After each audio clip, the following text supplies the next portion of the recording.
We are on part 4 and the final part of this review of season 8, episode 3, Unfinished Business of the Dirty Laundry. The Giles family came back, and check down below in the comment section. I will post part 1, 2, and 3, as well as in the description box. Everything is there. So if you just want to backtrack before you continue watching here, please do that. And also, just to be clear, for those people that are looking for a blow-by-blow review of what happened in the episode, this is not that kind of video. This video is a sharing of thoughts, light bulbs, and insights that I had while watching the episode, and I wanted to share it with you and have conversation with you about it. So let's get right into it. So the next sit down is with Jamil and Iyanla. So Iyanla says to Jamil, Jordan has no regard for authority. What's going on that this son does not have authority in a 2-parent household? How does that happen? And Jamil begins to answer, and Iyanla kind of let her know what the answer is. And she says that there are 2 kids in the house busy with their own stuff, and that's how that happens, that somebody who's growing up with 2 parents is still acting out as if there's a part of their foundation that's missing. And then they move on to how Jamil felt when, I don't know if it's Jamila or Jamil, so excuse me, I don't mean to butcher anybody's name. So I think it's Jamil.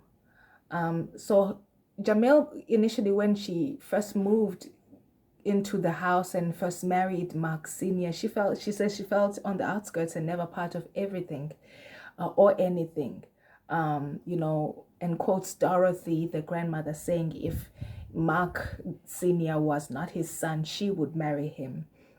So Jamil says that upon hearing that, she felt, she knew from that day on that she would always be fighting with this woman, and she's felt that from the day that she got it, that she's being fought. Iyanla points out that actually the reason that Dorothy does not like Jordan, the youngest daughter, Jamil and Mark Sr.'s daughter, is because she's a reflection of Jamil. So it's like yet another layer of competition against his son. This is the youngest daughter who gets to have the best of her father, the best of Mark Sr., because with age, he gets better, he behaves better, he softens up in places. So this is the daughter who gets the best of Mark Sr. And so Iyanla kind of points that out to Dorothy, and that's the reason why you don't like Jordan, your granddaughter, because she's also an extension of that competition, an extension of this woman that you blame as the woman who took your son away from you, and then offers her that Jamil needs help to reclaim her life and her voice. So they go into a ceremony, no jewelry, no clothing, nothing, just like white towels, and there's other women there.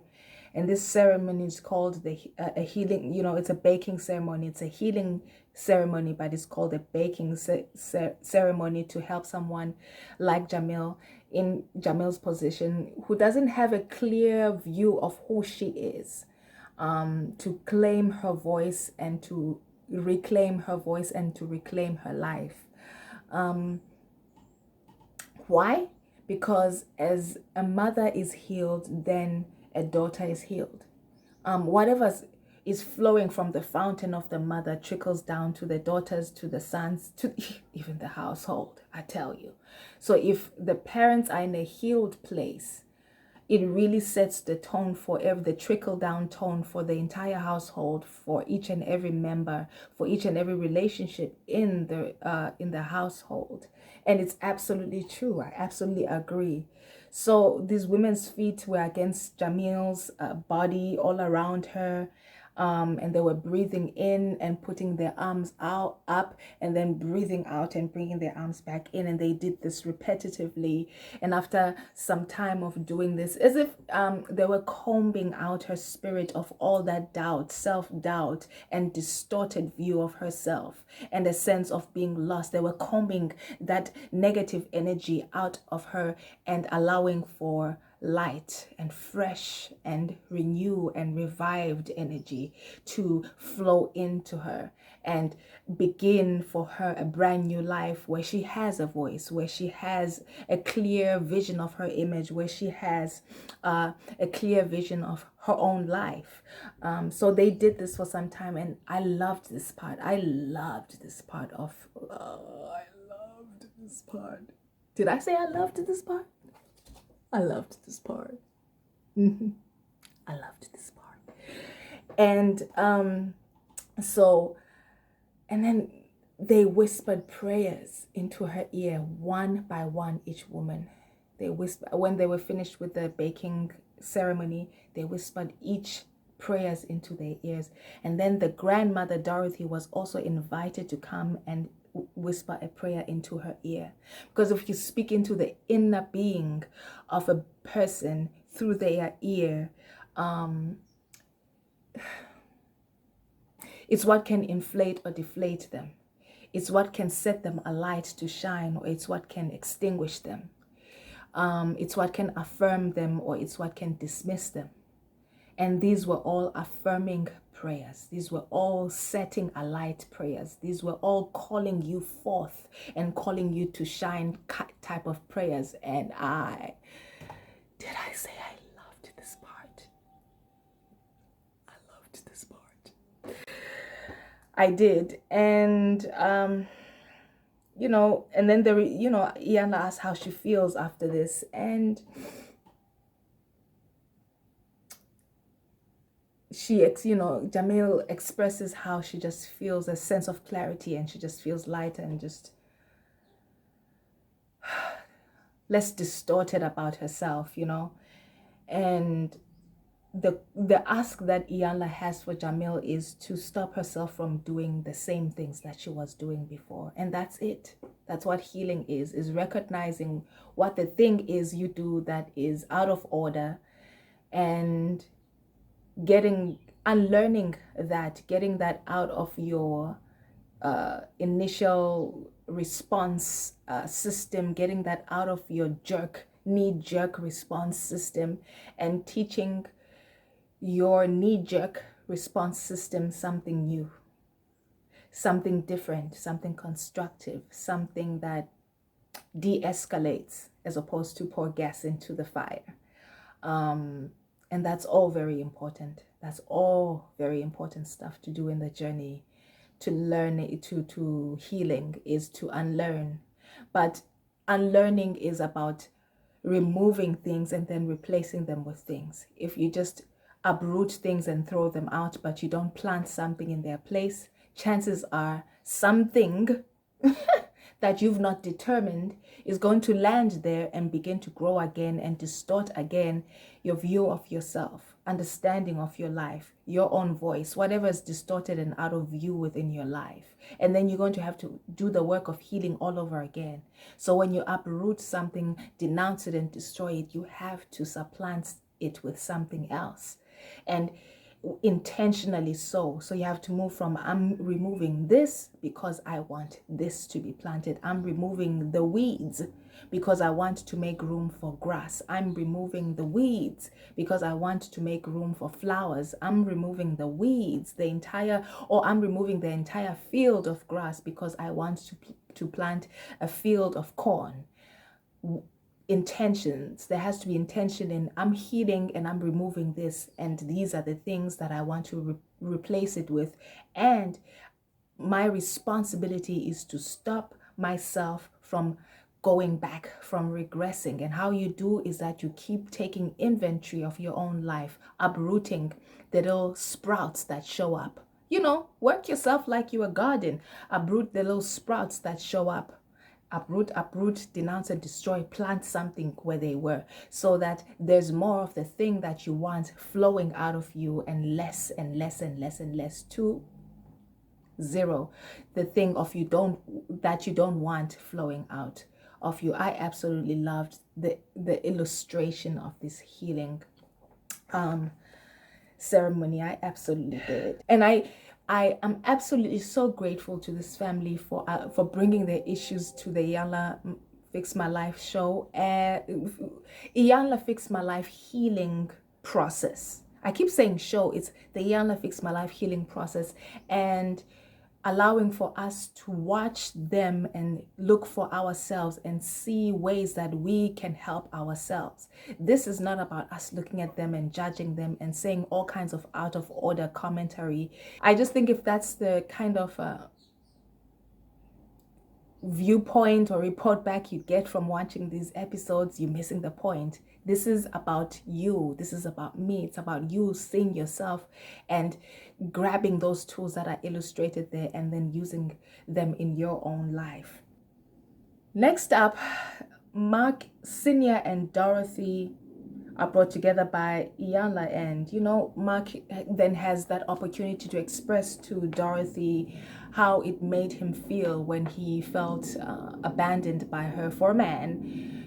Things were, and he had done all this stuff for her to make sure that there's money in the home when she was a single mother, and then when she met a man, she left him behind. To practice again what Iyanla taught Dorothy, which is to listen and to not respond, and to only apologize and ask, well, how can I make it better now? So that's making that peace. And part of, making peace is your grievance being heard. And if you're the younger, the elder, I'm sorry, has to take the hit for an even playing field, so that the younger can be heard, can speak their truth, can get their closure, can get their resolve and feel like they are in control of their own lives, So that's what happened with Mark and Dorothy in a nutshell, really.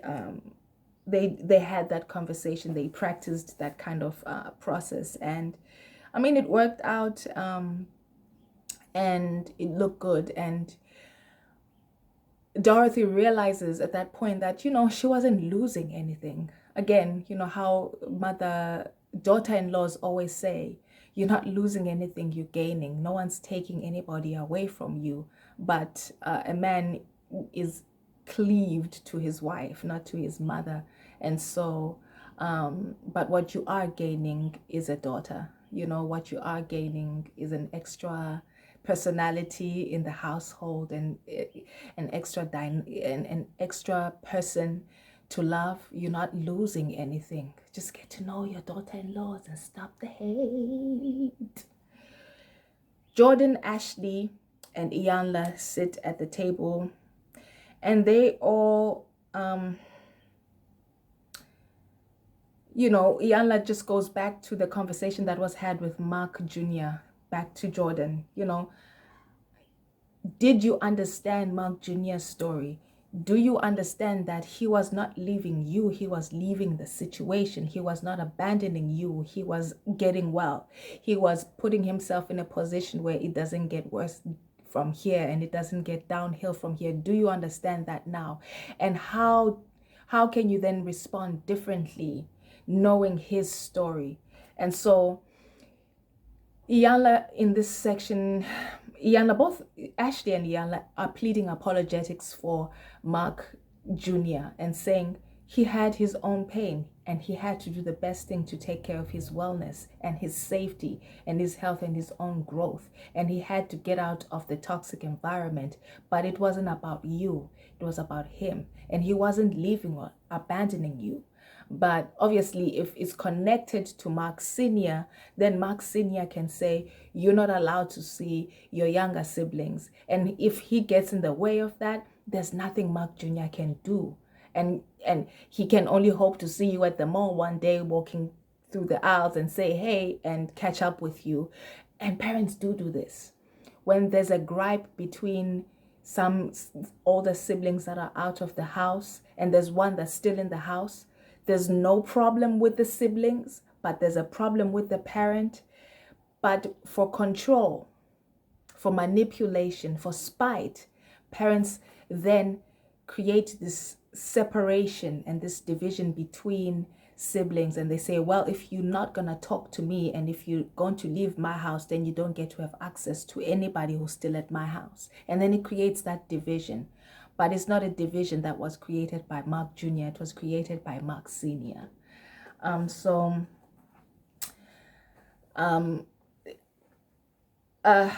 You know, it really was to protect himself when he was leaving the house. And so Iyanla just pleads with Jaden,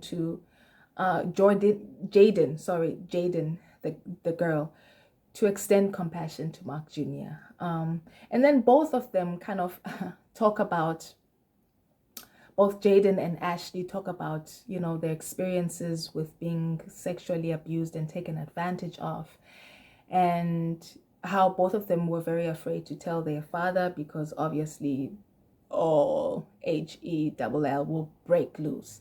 And that's not even delved into because there's already so much that's being dealt with in this family. But I think what it serves is as a thorn of some sort in Mark's kind of, Mark Sr.'s kind of egotistical, I provide everything and I protect my family. Because it says then, well, actually you don't. And that's not an accusation, but that everything is in the hands of God, and who protects is God and who provides is God. And because your children were molested within earshot of you, you were there and they were still able to be taken advantage of. And I think it serves as this thing that would bring humility to him about maybe beginning to unlearn and begin the separation from what he does for his family to his personality and what he has to offer. I think people just want you. They don't want what you can do for them. They just want you. They want to learn about you. They want to, you know, to learn interesting things about you and get to know your personality and get to know your heart, the things that are in your heart and matter more than your hand and your checkbook. Then there's again a meeting with Jamila, Dorothy, and the daughters. There's reflections there, and you know, there's just, it's a conversation about reflections and, you know, just an open conversation that Dorothy has to now commit to not playing favorites between Jaden and Jordan, you know, picking up Jordan to go to a house but not picking up Jaden. I don't know what it is about these grandmothers that hate other young women that come after them but fawn and fall over the boys and the men. It makes absolutely no sense, this obsession. But as part of repairing these relationships, Iyanla says to them, ask yourself this question: is this an important relationship in my life? And if so, then I cannot rehearse the past. Because once you rehearse the past, then you are holding up a wall that keeps the healing from then happening, that keeps the reconciliation from them happening. It's absolutely important to tell the story. It's absolutely important to be clear about what the grievance is and articulate the grievance. But if it's an important relationship, I think even if it's not an important relationship, for the sake of your own freedom, you then don't bring the past up after you have articulated the past and what you understand of the past. And if you let it go, release it and forgive, you know, then you can change the trajectory of your own life. And move lighter without the baggage of, this is what happened in the past and I'm holding on to it. As I enter from one season to the next, I'm carrying the baggage. Bring the truck, you haul up in here, and let's pack the past and let's move to the next state. And then you know what I mean? It's heavy. It's heavy, man. Even if the question isn't, is this an important relationship to me? The question can also be, is it important that I have a relationship with myself? And if it is, then speak what happened in the past. Make peace with the fact that it cannot change. And then forgive, bless, and release. And then move on lighter and leave that stuff in the past. Because holding on to the past really does keep you stagnant. It keeps you in one place. And you know, it always makes me think of that story of Lot and his wife being rescued out of a burning Sodom and Gomorrah, and they're running, and God says, don't look back, or the angel of God says, don't look back, and the wife looks back and she turns into a pillar of salt. If she turned into a pillar of salt and remained there forever, that means she turned into a pillar of salt and lost her flavor and just remained in one place.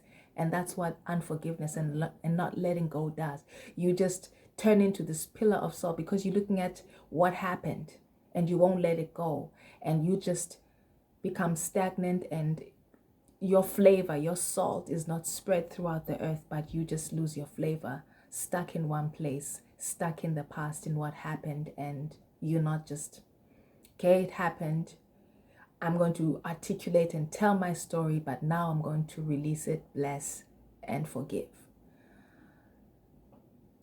It's forgiveness time, y'all. This is where I will end. The last conversation I really liked because it was about, you know, calling each other higher. And the final thing that was said at the table with the women is, you know, we want to help Mark Jr. because he is an alcoholic. This is what Ashley says. And there's been many instances where she's been called and people are like, come get your brother, come get your brother. He's out here, out, you know. And so in the final conversation with the entire family sitting there, you know, the request is made by Jamil for Mark to enroll into at least a 12-step program and begin to attend. And Mark Sr. also says he'll join because he also struggles with that. And I think, you know, one step at a time, healing just begins with one step at a time, and willingness to lean into the vulnerability and being responsible for yourself and being willing to do what it takes to be free of your past. Be willing to do what it takes to be free of the baggage of it all and to be free of the imprisonment of it. Because, you know, someone is saying, oh, I'm drinking because of this past that haunts me, but you can do something else, you know, that can free you from being under oppression and can put you in a different position of triumph and victory in your life, where you're not under something but you're over everything, and you rule and reign in your life, and nothing rules or reigns over you in your life that came into your life, that happened to you, that is inflicted on you. That doesn't rule and reign. You rule and reign, and you are the one who decides which way to go and which way not to go based on what has happened to you. I absolutely loved this episode. I think I'm probably going to watch it again tonight now that I've finished. And I just thank you so much for continuing to watch. I really appreciate you. I'm so dedicated to my healing. I'm one of those people. And I'm so grateful that this family allowed us into the inner parts, to whatever extent of their lives, to be the illustration and the exemplar for family negative patterns, curses, and how to begin the work of undoing, uprooting, and choosing different, to go forward in a different way, as just functional people, free people, healed people, you know. I literally was weeping and weeping, because so much stuff came up for me that I have been working through and am working through, and or that brought a sense of it making of sense making of a lot of what was fumbled and, you know, upside down within myself. And then it was like, oh, this is the order of it, and this is the sense of it. And so I just think that's the practice. This is church. This is church, y'all. And these are the things that should be happening in church. That's why Iyanla calls this her ministry. You know, this is absolutely the things that could be happening in assemblies. When the ecclesia assembles, this is actually part of what should be, and like a division of what happens in the ecclesia. Like there's a healing school where people go and learn how to heal, and then make sure that the entire ecclesia, as they assemble from week to week to week, people are actually healing, people are actually getting better. I remember one time praying for a woman during the assembly, and I saw a wall. So I opened my eyes and I told her what I saw, and she started crying. I'm like, what is it? And she says, you know, I'm like, I see a wall, and I see that you closed off, and that you having, you know, she told me what the trouble was and why she wanted me to pray for her. And I said, the reason you're having this problem is because you've put up a wall, and it's up to you to break down the wall brick by brick. And she literally, this woman started weeping. There's a lot of broken people in the ecclesia, in the assemblies. And I honestly believe these assemblies would do well to really plug into this kind of ministry and take it really seriously for each and every member, so that we're not only healed,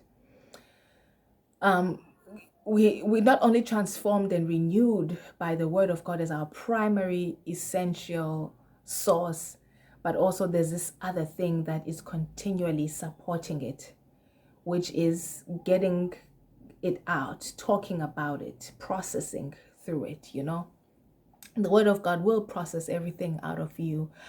There's also this that can help you to process actively and consciously, process and actively, which then makes the journey to healing quicker for you.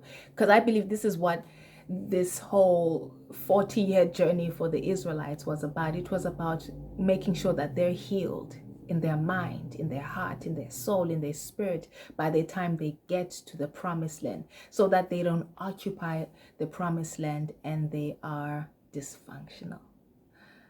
I've said a lot, but I thank you so much for watching, and I thank you for continuing to tune in. I absolutely appreciate you. I will see you again next time. I look forward to what this next episode for this week, episode 4, is about. Bye.